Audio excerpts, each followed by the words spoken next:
అందరికీ నమస్కారం అండి. ముందుగా అందరికీ శీతలాష్టమి శుభాకాంక్షలు. శీతలాష్టమి పండుగ మన ఉత్తరాదిన ఎక్కువగా జరుపుకుంటారు. ఇటు తెలుగునాట అంతగా లేదండి.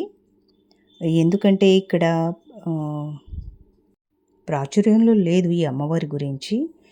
అయితే ఈ అమ్మవారిది ప్రసిద్ధ దేవాలయం ఎక్కడంటే హర్యానాలో గురుగ్రామ్‌లో ఉంది. చాలా ప్రసిద్ధమైనదండి. 51 శక్తిపీఠాల్లో ఒకటిగా పరిగణించబడుతుంది. ఇంతే కాకుండా గురుగావ్ ప్రాంత వాళ్ళకి కులదేవతగా పూజిస్తారక్కడ. చైత్రంలో గానీ, ఆషాఢంలో గానీ ఎక్కువగా నవరాత్రి సమయంలో భక్తులు ఇక్కడ జాతరలాగా చేస్తారు. ప్రత్యేకంగా పూజలు కూడా చేస్తారు. అయితే శీతలామాత అంటువ్యాధులు కానీ, జ్వరాల నుంచి రక్షిస్తుందనమాట. ఎందుకంటే చల్లని తల్లి. శీతల అంటే చల్లని తల్లి. అందులోనూ ఫాల్గుణ అష్టమి రోజు కానీ అంటే ఇక్కడ మనకి తెలుగునాట మనకి ఇది ఫాల్గుణ మాసం, కానీ ఉత్తరాది వారికి చైత్ర మాసం అనమాట. సో ఫాల్గుణ చైత్ర మాసంలో వచ్చే అష్టమి రోజున శీతలాష్టమి పండుగని జరుపుకుంటారు. ఎక్కువగా చాలా బాగా ఆరాధిస్తారు అక్కడ.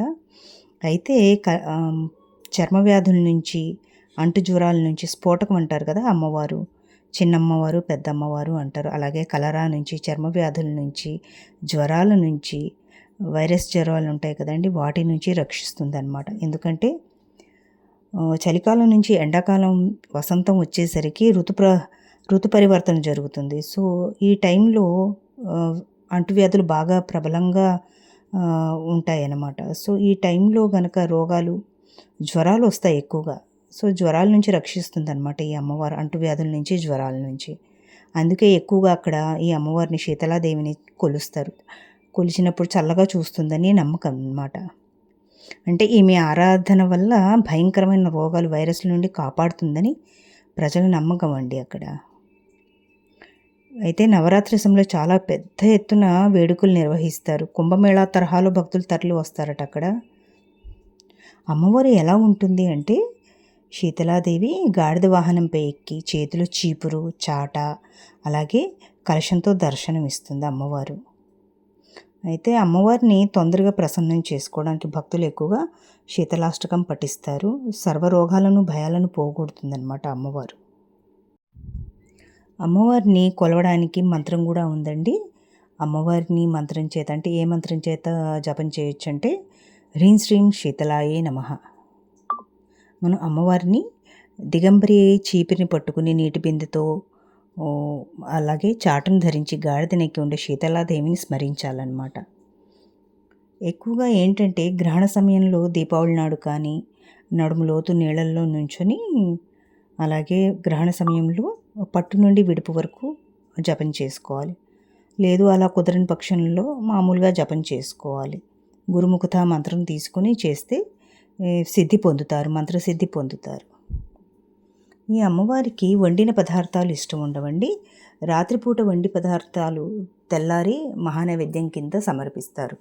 ఈ అమ్మవారిని పూజించాలంటే మహానైవేద్యంగా పెరుగన్నం పెట్టాలి. పెరుగన్నం పెడితే తొందరగా సంతోషపడుతుంది అమ్మవారు. అమ్మవారిని మంత్రసిద్ధి చేయాలంటే ఆదివారం కానీ, మంగళవారం, శుక్రవారంలో కూడా జపసాధన ప్రారంభించవచ్చు. అయితే సాధనా తార చూసుకొని చేయాలి.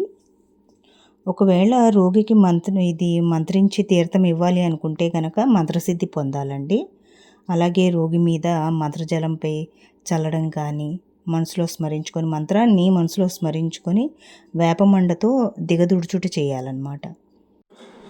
అమ్మవారి మంత్రాన్ని రుద్రాక్షమాలతో జపం చేయాలండి. అలాగే వస్త్రాలు వచ్చేసి ఎరుపు రంగు వస్త్రం, లేదా కాషాయం రంగు, తెలుపు రంగు వస్త్రాలు ధరించవచ్చు. అమ్మవారి జపంలో మాత్రం ఎటువంటి లోటు లేకుండా పెరుగన్న నైవేద్యం పెట్టి మంత్రజపం చేస్తే త్వరగా సిద్ధిస్తుంది. లోకక్షేమం కోసం, తీవ్ర వ్యాధుల నిర్మూలన కోసం ఈనాడు అందరూ శీతలాదేవిని ఆరాధించాలి. అమ్మవారు చిన్నపిల్లల నుంచి పెద్దవారి వరకు అందరూ ఆరోగ్యాలతో ఉండాలని సంకల్పంతో అందరూ ఈ అమ్మ అష్టకాన్ని పఠించి వేడుకుందాం.